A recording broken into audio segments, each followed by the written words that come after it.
Students, তোমরা অনেকেই active থেকে প্যাসিভ, প্যাসিভ থেকে অ্যাক্টিভ ভয়েস করতে অনেক সমস্যার মুখোমুখি পড়ো। তাই আজকে আমি তোমাদের অ্যাক্টিভ থেকে প্যাসিভে কী করে চেঞ্জ করবে সেটাই বলবো। তো সবার প্রথমে জেনে নিই যে অ্যাক্টিভ ভয়েস কাকে বলে আর প্যাসিভ ভয়েস কাকে বলে। তার জন্য আমি একটা সেন্টেন্স নেব, সেটা হলো Renu threw the ball over the wall. তো এটাকে আমি যদি প্যাসিভে করি তাহলে কি হবে? A ball was thrown by Renu over the wall. তো প্রথম সেন্টেন্সে Renu threw the ball over the wall, এখানে রেনু হলো সাবজেক্ট আর বাক্যের ডুয়ার বা কাজটা করছে রেনু নিজে।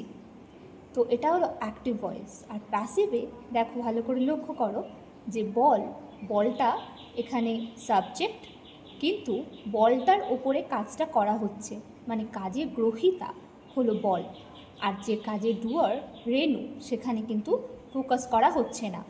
মানে এটা না জানলেও হবে কে বলটা ছুঁড়েছে। তাই এই সেন্টেন্সটা হলো প্যাসিভ ভয়েস। তো অ্যাক্টিভ থেকে প্যাসিভ প্রেজেন্ট টেন্সের, প্রেজেন্ট ইনডিফিনাইট টেন্সের ক্ষেত্রে যে নিয়মটা সেটা হলো subject plus be verb plus ভার্বের third form plus agent by বা আরও অন্যান্য প্রেপোজিশনও হতে পারে, আর অবজেক্ট। এছাড়া আরও অনেক নিয়ম আছে ভয়েস চেঞ্জের জন্য। তোমরা খুব শিগগিরই আমার এই চ্যানেলটাকে সাবস্ক্রাইব করে রাখো।